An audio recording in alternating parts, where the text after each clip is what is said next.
చాలా తక్కువగా ఉన్నది కాబట్టి మనం త్వరగా ముందుకు వెళ్దాము. మనుషుల కోసం మనం చెప్పుకోవటం కన్నా దేవుని గురించి ధ్యానించటం నిన్న. దేవునికి స్తోత్రం. హల్లెలూయా, హల్లెలూయా.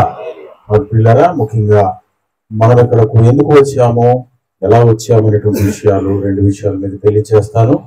మధ్యలో మరి నేను అన్నయ్య కలిసి 1993వ సంవత్సరం, అంటే నేటికి దరిదాపుగా 23 సంవత్సరాలు అయిపోయింది.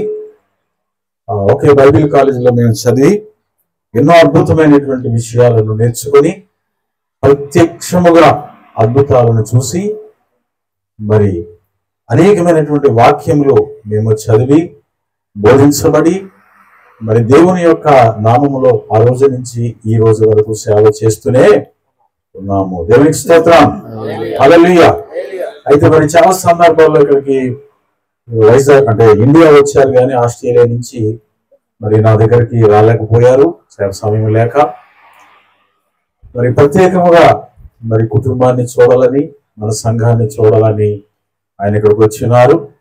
వేరే ఉద్దేశంతో రాలేదు అని మీకు అందరికీ మరొకసారి నేను తెలియజేస్తూ ఉన్నాను. కేవలం కుటుంబాన్ని చూడడానికి, మన సంఘాన్ని పలకరించడానికి, మరి తనతో కలిసి జీవించి పరిచయం చేసినటువంటి నా పరిచయం ఎలా ఉందో చూద్దామని తను వచ్చారు. దేవునికి స్తోత్రం కలుగును గాక. మరి ఎన్నో గొప్ప కార్యాలు వారి జీవితాల్లో జరిగాయి. మరి మేము కూడా బైబిల్ కాలేజీలో ఉన్నప్పుడు మనం సహజంగా అనుకుంటాం కదా, స్నేహితులైతే ఒకే మంచం మీద పడుకొని ఒకే ఫంక్షన్లో తింటారని. నిజంగా అది మా యొక్క జీవితాల్లో నిజంగా జరిగింది. ఎందుకంటే బట్టలు కూడా నా బట్టలు ఆయన బట్టలు నేను కూడా వేసుకునేటువంటి దినాలు నాకు తెలుసును. మరి ఇక్కడికి ఇండియాకి వస్తున్నానని చెప్పినప్పుడు మీ ప్రాంతానికి కూడా రావాలనుకుంటున్నాను తమ్ముడు అన్నప్పుడు చాలా సంతోషించాము. అయితే మరి 2-3 సార్లు అలాగే చెప్పి రాలేకపోయారు. ఈసారి కూడా రారేమో అనుకున్నాను. ఈలోపు నేను ప్రకటన చేయమంటే డేవిడ్ సాల్మన్ ప్రకటన చేశారు, అక్కడ ప్రకటన చేశారు, ఇక్కడ ప్రకటన చేశారు. ప్రకటన చేసినప్పుడు మరి ఇంటి అక్కడ పెట్టుకుంటే, మందిరంలో పెట్టుకునే కన్నా గ్రామంలో పెట్టుకుంటే బాగుంటుంది కదా అని ఆలోచన నాకు వచ్చింది. ఆ రోజు రాత్రి, శనివారం రాత్రి ఇక్కడ మీటింగ్కి వచ్చాను నేను. నాతో పాటు ఎవరు వచ్చారు? జోసఫ్. ఆ రోజు రాత్రి సాల్మన్ నేను వచ్చాము. వచ్చినప్పుడు కొంతమంది మన విశ్వాసులు అన్నారు, అయ్యారు మరి మనం చర్చి దగ్గర పెట్టుకునే కన్నా మన ఊర్లో పెట్టుకుంటే బాగుంటుందని చెప్పారు. దేవునికి స్తోత్రం కలుగును గాక. మంచిదండి, సలహాలు ఇచ్చేటువంటి వారు సంఘానికి కావాలి. దేవునికి స్తోత్రం కలుగును గాక. సలహాలు ఇచ్చేటువంటి వారు సంఘానికి కావాలి. కాబట్టి ఆ రోజు ఆ మాట చెప్పినప్పుడు నేను చాలా సంతోషించాను, చాలా ఆసక్తిగా ఉన్నారు అనుకున్నాను. నేను కూడా చదువుకోవడం, శైలజ కూడా తెలియజేశాను. అమ్మ మరి మీటింగ్ పెడదామంటే అలాగే నేను పెడదాం అనుకున్నాను. అందరూ సంఘస్థులందరూ కూడా ఏకీభవించారు. బుధవారం అనుకుంటా మన శ్యామల ఫోన్ చేసింది. శ్యామల రా, ఎక్కడ ఉన్నావు? రామ్మా, మీ ఆయన ఏంటి? మీ ఆయన అజయ్. Very good. మరి తిను ఫోన్ చేసి పాస్టర్ గారు మరి నేను పెట్టాలనుకుంటున్నానండి అన్న. అమ్మ మరి చాలా ధనం అవుతుంది, నువ్వు ఎలాగా పెట్టుకోగలవు, నేనేమన్నా సహాయం చేస్తానని చెప్పినప్పుడు, లేదు పాస్టర్ గారు మేము పెట్టుకుంటాం, అన్ని ఖర్చులు మేము పెట్టుకుంటే ఏమేమి కావాలన్నప్పుడు ఇలాగ కుర్చీలు, అలాగే మైక్ సెట్ ఇవన్నీ కావాలని చెప్పినప్పుడు భోజనం కూడా మేమే పెట్టుకుంటామని, ఎంతమంది వస్తారని చెప్పింది. దేవునికి స్తోత్రం కలుగును గాక. ఒక్కసారి దేవుని మహింపడదామా? కుటుంబాన్ని బట్టి చెప్పలు కూడా దేవుని మహింపడదాం. కాబట్టి పిల్లల అటువంటి ఆలోచన రావడము, ఆలోచనను నెరవేర్చడము, ఆచరణలో పెట్టడం అనేది దేవుని యొక్క మహా ఉచితమైనటువంటి కృప. కాబట్టి ఆ కుటుంబాన్ని దేవుడు మరి ప్రేరేపించి ఆశీర్వదించి మరి ఈ రీతిగా మనందరూ చూసారా చక్కగా కూర్చొని దేవుని వాక్యాన్ని వింటూ మరి అక్కడ మనం తినడానికి భోజనాలు కూడా వారు అరేంజ్ చేయడం అనేటువంటిది మాట్లాడకూడదు మంచిగా, అది సామాన్యమైనటువంటి విషయము కాదు. దేవునికి స్తోత్రం. కాబట్టి వారి కొరకు, వారి కుటుంబం కొరకు మీరందరూ ప్రార్థనలో జ్ఞాపకం చేసుకోండి.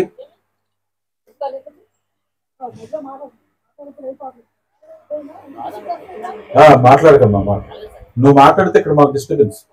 ఓకేనా? అస్సలు మాట్లాడు. మనం అందరము ఇటు రీతిగా ఎంత సంతోషంగా ఇక్కడ ఉన్నామంటే అది దేవుని యొక్క మహా ఉచితమైన కృప. దేవునికి స్తోత్రం. హల్లెలూయా, హల్లెలూయా. కాబట్టి మనం అందరం ఈ సమయంలో దేవుని యొక్క వాక్యాన్ని వినబోతున్నాం. దయచేసి నిశ్శబ్దంగా ఉండండి. ఇక్కడ మాట్లాడితే డిస్టర్బెన్స్ అవుతుంది. కాబట్టి మాట్లాడకూడదు. ఇదేమి డ్రామా కాదు, హరికథ కాదు, సినిమా కాదు, లేకపోతే ఇంకేది కాదు. కాబట్టి జాగ్రత్తగా ఉండండి, మాట్లాడవద్దు. దయచేసి దేవుని మాటలు వినాలని మనం చేస్తున్నాం. యవనస్తులు కూడా నా యొక్క సజెషన్ ఏంటంటే, మనం ఎప్పుడైతే ఎదుగుతూ ఉంటామో, ఎప్పుడైతే బలపడుతూ ఉంటామో, అపవాది అప్పుడే మన మీద కన్ను వేస్తాడు. అర్థమవుతుందా? ఎందుకంటే దేవుని వాక్యం తెలిసిన యవ్వనులు తప్పక. ఎస్. కాబట్టి ఈ సమయంలో మీరు చాలా జాగ్రత్తగా, యవనస్తులు వినండి, మీకు మీరు చాలా జాగ్రత్తగా ఉండాలి. ఎటువంటి మీకోసం వినండి, జాగ్రత్తగా యవనస్తులు ఉండాలి. మనం ఎప్పుడైతే బలపడుతూ ఉంటామో అప్పుడే అపవాది మనల్ని బలహీనపరుస్తూ ఉంటాడు.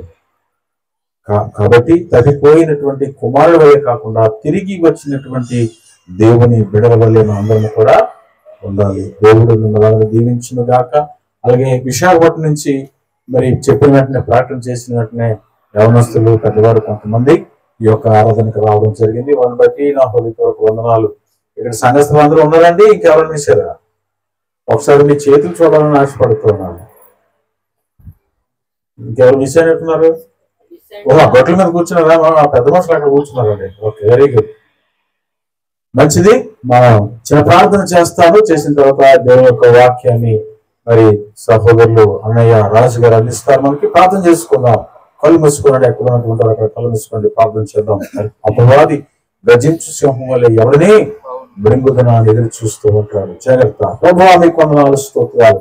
ఇవనైనా ఈ రోజున, ఈ దినమున ప్రభువా ఇక్కడ ఈ జరగవలసినటువంటి కార్యక్రమము నీవు ఆదిలోనే సిద్ధపాటు చేసి ఉంచావు ప్రభువా.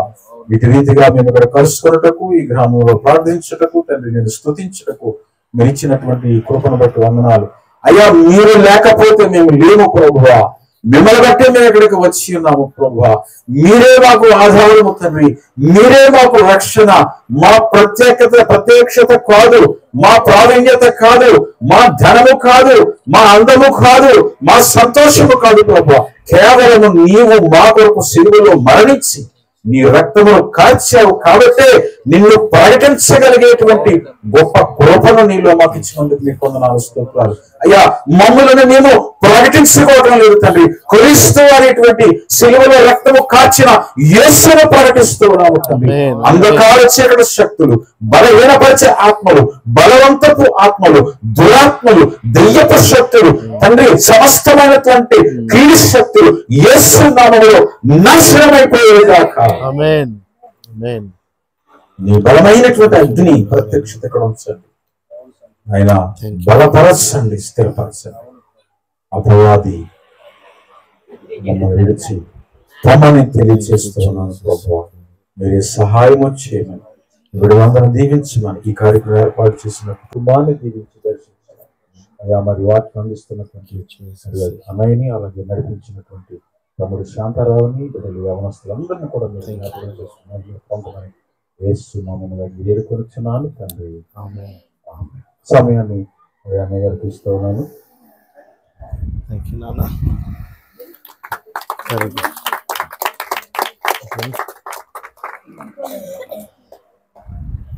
దేవునికి స్తోత్రములు. ఈ గ్రామంలో ఉన్న ప్రతి ఒక్కరికి, అలాగే పెద్దలకు, కుటుంబం ఆహ్వానించిన కుటుంబానికి, శ్యామల కుటుంబానికి, అలాగే నా తమ్ముడు చిన్నోడు అని పిలుస్తాను, తమ్ముడు శ్యామ్ కుటుంబము, సంఘము కుటుంబం పెద్దలు అందరూ వచ్చి ఉన్నారు. దేవుని పేట మీకు హృదయపూర్వకముగా వందనాలు చెల్లిస్తున్నాం. దేవునికి స్తోత్రం చేద్దామా? 1-2 మాటలతోటి ప్రారంభించుకుందాం. దేవుడు గొప్పవాడు. హల్లెలూయా. దేవుడు సృష్టికర్త. సమస్తమును సృష్టించి ఇప్పుడు ఆయన ఎక్కడ నివాసం చేస్తున్నాడు అని అంటే మన హృదయాలలో. ఎక్కడ చెప్పండి? నిజంగా చెప్పండి. నీ హృదయాలలో ఉంటే నీ దేహము దేవునికి ఆలయమై ఉన్నది. ఈ ఆలయంలో నీవు ఎక్కడికి వెళ్ళినా నీతో పాటు ఎవరున్నారు? ఈ మాట ప్రతి ఒక్కరికి గుర్తొచ్చినట్లు చెప్తున్నారు. నీ చుట్టూ ఎవరున్నారు చెప్పండి? నీవు ఎక్కడున్నా, నీవు పొలంలో ఉన్నా, ఇంటిలో ఉన్నా, ఇక్కడ ఉన్నా, నీవు కార్ డ్రైవ్ చేసినా, బండి డ్రైవ్ చేసినా, దేవుని యొక్క సన్నిధి నీతో ఉన్నది. దేవుని స్తోత్రం చెప్దాం. హల్లెలూయా, హల్లెలూయా. స్తోత్రం చెల్లింతుము, స్తుతి స్తోత్రం చెల్లింతుము, యేసు చెల్లింతుము. పాడు నాన్న, పాడు పాడు, ఒక వచ్చిన చెల్లింతుము. యేసునాథుని మేలులు తలంచి, యేసునాథుని మేలులు తలంచి, స్తోత్రం చెల్లింతుము, స్తోత్రం చెల్లింతుము. హల్లెలూయా. సరే, నేను ఏమి పరిచయం చేయాలనుకుంటున్నానంటే, మీకు దేవుని సన్నిధి నీతో ఉంటే నీ జీవితము పరిశుద్ధముగా మార్చబడుతున్నది. హల్లెలూయా, ఆమేన్, ఆమేన్. ఓకేనా? ఇది ఎక్కడైతే దేవుని సత్యం ప్రకటించాలనుకున్నా ఏదో నాటకం వస్తే ఏం కాదు. సరే, ఇది జాగ్రత్తగా వినండి. చాలా మంది సిటీ నుంచి వచ్చారు, ఈ ఊర్లో కూడా ఉన్నారు. దేవుడు ఎక్కడో లేడు, మన హృదయాలలోనే నివాసము చేస్తున్నాడు. నివాసం అంటే మన ఇంట్లో ఎలాగా మనము కుటుంబము, తల్లిదండ్రులు, పిల్లలతోటి ఉన్నామో, దేవుడు మన హృదయములో నివాసం చేస్తున్నాడు. నేను మీకు తోడై ఉన్నాను, నేను నిన్ను విడువను. మరి ఎక్కడో ఉన్నాడు అనుకొని మనం ఎందుకు తాపత్రయపడుతున్నాం? ఎక్కడో ఉన్నాడు అనుకొని ఎందుకు మనము కేక వేస్తున్నాం? నీ హృదయంలోకి ఈ గొప్ప తండ్రి అయిన దేవుడైన యెహోవా నీలోని ఉన్నాడు. రక్షకుడైన యేసుక్రీస్తు నీ జీవితానికి అధిపతి ఉన్నాడు. అర్థమైతే ఆమేన్ చెప్పండి గట్టిగా. చాలా సార్లు కూడా మనకి కనపడదు కాబట్టి ఈ పరలోకపు తండ్రి మనం ఏమి చేస్తామంటే భయపడుతూ ఉంటాము. అయ్యో దేవా, నాకు కష్టం వచ్చినది, అయ్యో నాకు బాధ, ఇబ్బంది వచ్చినది. ఒక మాట చెప్తాను,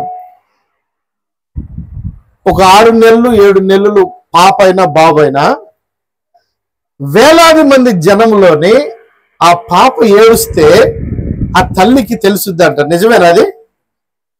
బిడ్డ స్వరము ఎవరు వింటున్నారు? నీ యొక్క కేక, నీ యొక్క వేదన దేవుడు వింటున్నాడు. హల్లెలూయా.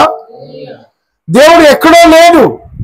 నేను ఇదే మాట, పరిశుద్ధాత్మ దేవుడు కూడా మనతో ఉన్నాడు, మనలో ఉన్నాడు, మన చుట్టూ ఉన్నాడు, మన మీద ఉన్నాడు. నువ్వు ఎక్కడికి వెళ్ళినా కూడా ఆయన నీతో సహవాసము, సంచారము చేస్తున్నాడు. దేవునికి స్తోత్రం చెప్దామా? కానీ మనకి ఏమవుతుంది తెలుసా? మన జీవితాలలోని కొన్ని పరిస్థితుల్లో ఎక్కడ దేవుడా, ఎక్కడ ఆలోచిస్తూ ఉంటాం, బాధతో, వేదనతో ఉంటాం. తండ్రి మనకి తోడై ఉన్నాడు అనే ఈ అభయముతోటి ఈ సాయంత్రం వేళ నీకు ఈ యొక్క ఉపమానము యేసయ్య చెప్పినట్లుగా నీకు కూడా ఒక ఉపమానము చెప్తున్నా. ఒక తండ్రికి 2 కుమారులు. ఆ 2 కుమారులలో ఒక చిన్నవాడు ఏం చేశాడంటే, ఆస్తిని అడిగి ఆస్తిని తీసుకొని, నన్ను హమ్మింగ్ వస్తుంది, కొద్దిగా తగ్గించండి. ఆస్తిని తీసుకొని వేరే ఊరు వెళ్ళి ఆస్తి అంతా కూడా పాడు చేసి, ఆఖరికి తినటానికి కూడా డబ్బులు లేక,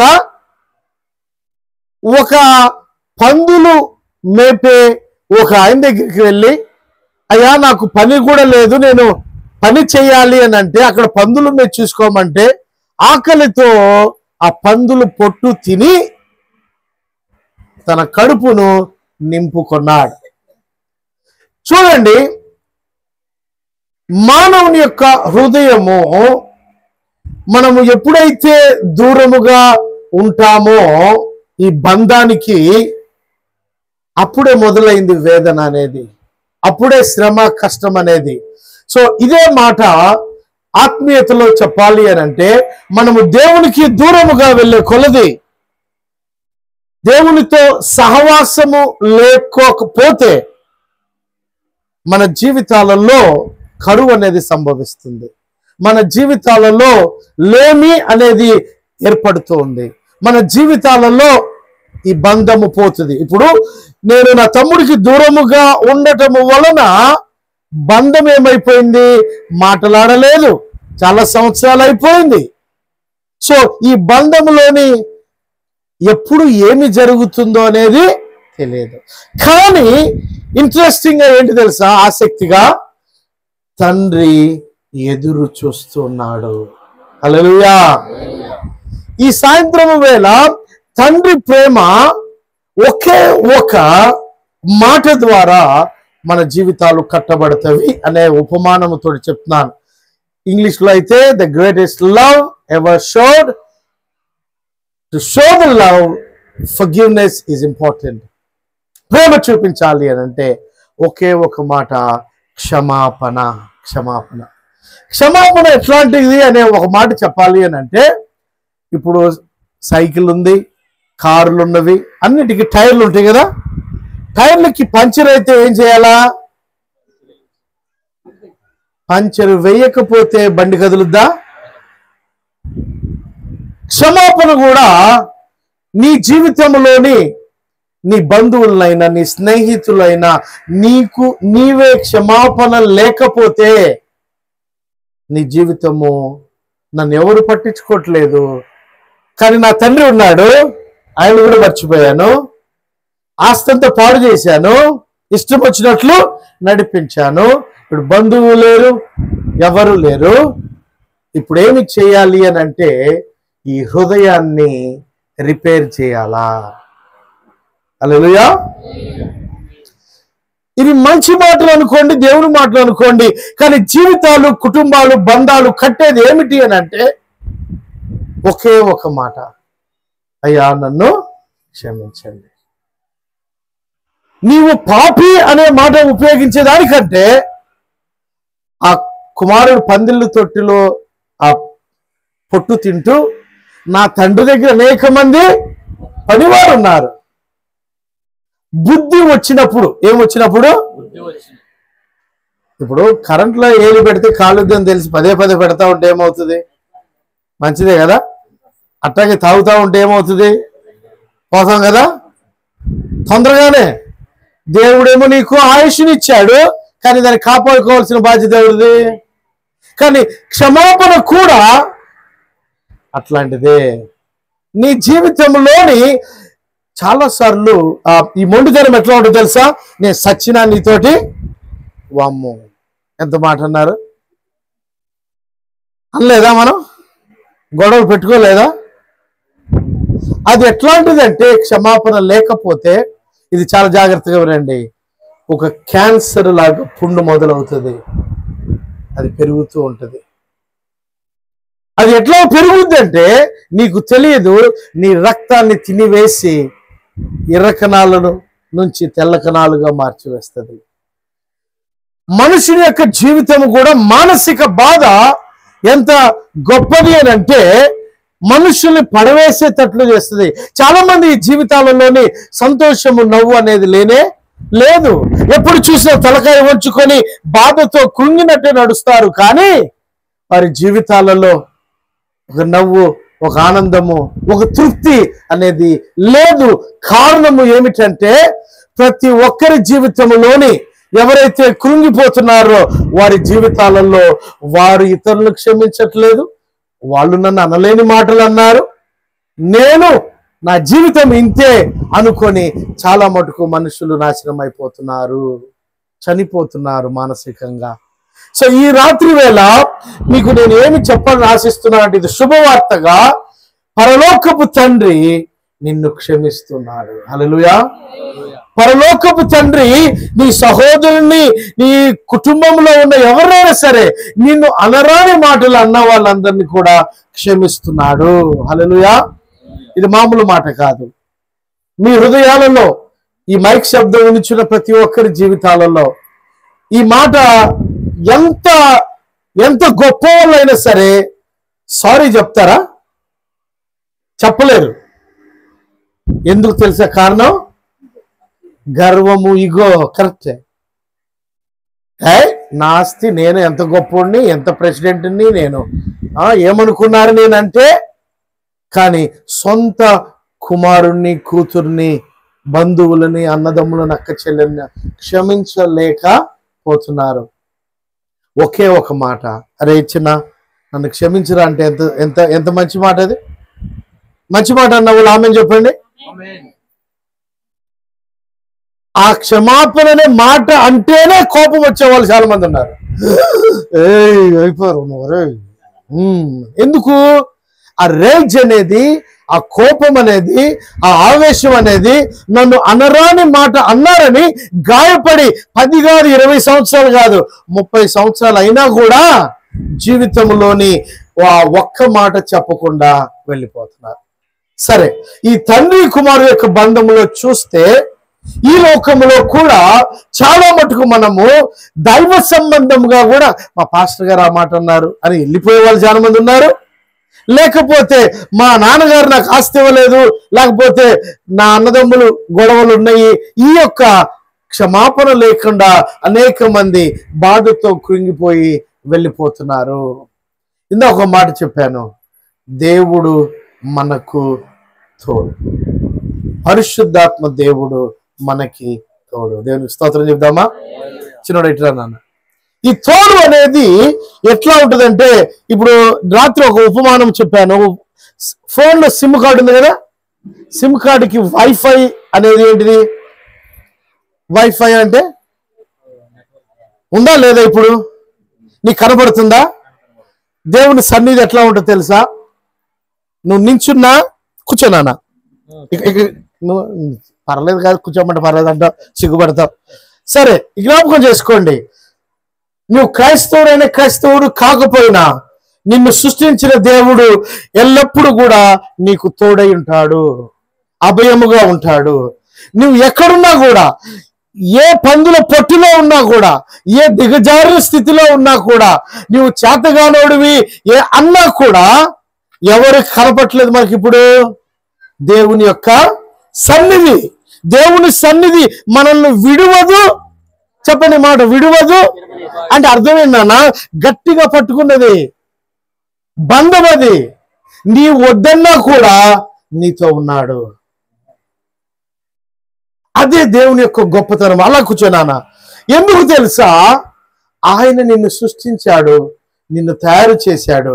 ఈ ఉపమానంలో చూస్తే రోడ్డు మీద నుంచి ప్రతిరోజు నా కొడుకు వస్తాడు, నా కొడుకు వస్తాడని ఎదురు చూస్తమే దేవుని యొక్క గొప్ప ప్రేమ. హల్లెలూయా.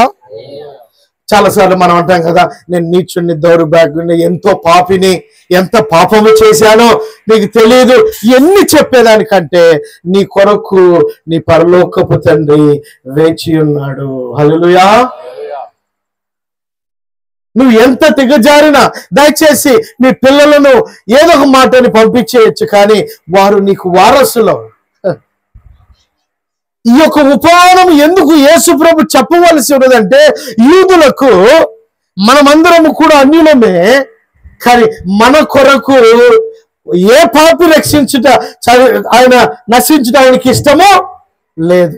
ఆయన మనల్ని పుట్టించిన కాడి నుంచి సిలువలో చనిపోయి 2000 సంవత్సరం నుంచి యేసు ప్రభు తిరిగి వచ్చేంత వరకు ఎంతమంది పుడతారో, ఎంతమంది చనిపోతారో, వాళ్ళందరి పాపముల కొరకు యేసయ్య చనిపోయి తిరిగి లేచాడు.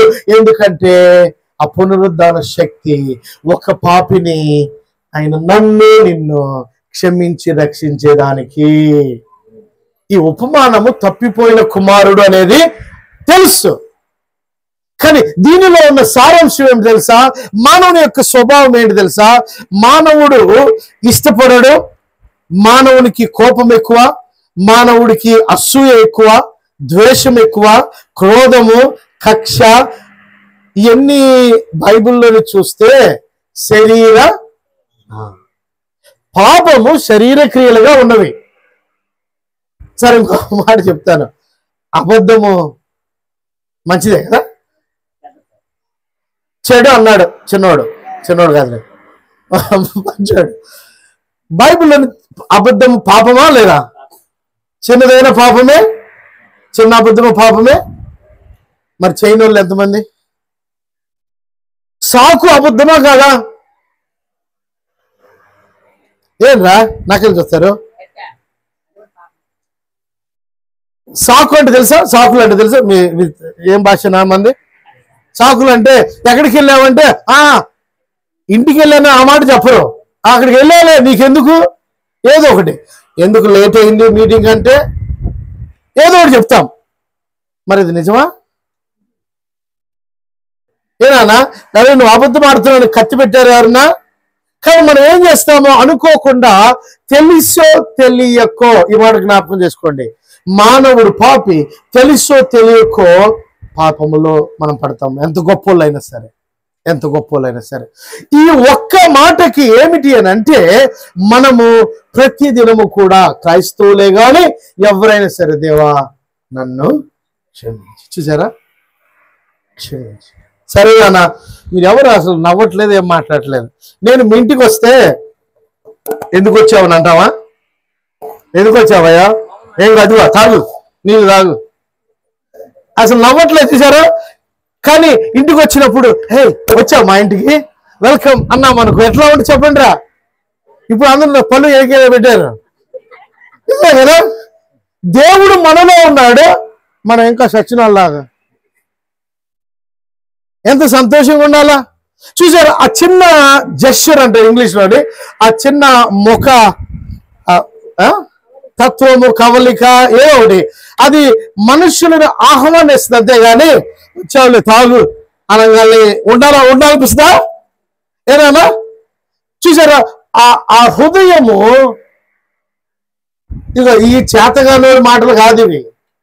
మనుష్యుడు ఏ రీతిగా ఉండాలో, మనుషుడు ఏ రీతిగా కుటుంబాన్ని, జీవితాన్ని నడపాలో, ఒక తండ్రి ఒక బాధ్యతతోటి కుమారుని పెంచాలా, ఒక తల్లి బాధ్యతతోటి కుమార్తెను జీవితంలో పెంచాలా.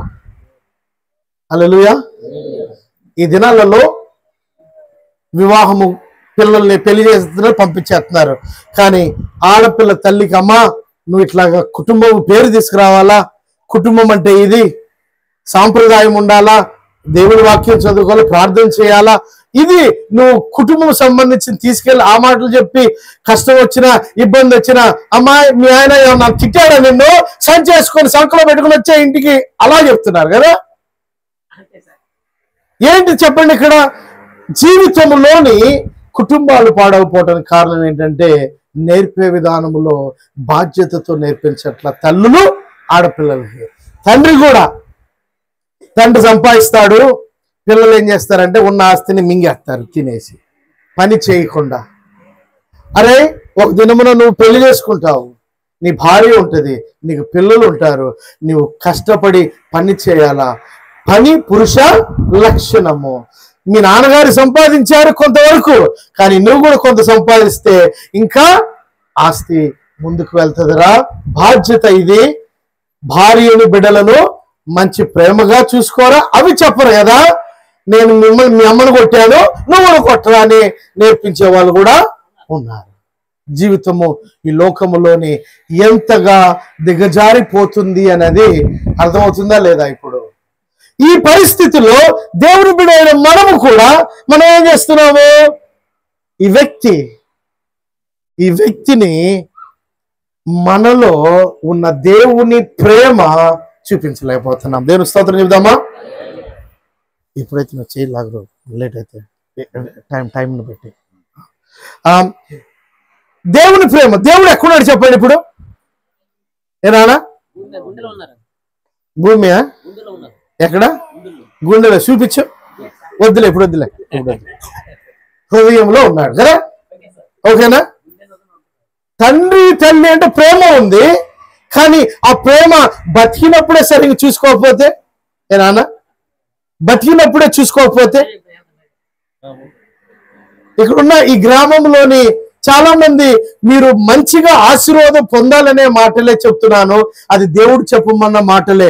ఒక తండ్రి ఒక కుమారుడి యొక్క బాధ వేదన గురించి చూస్తున్నాం. ఈ తండ్రి ఇచ్చిన ఆస్తిని కుమారుడు ఏం చేశాడు? పాడు చేశాడు. ఆ పాడు చేసే విషయంలోని క్రైస్తవ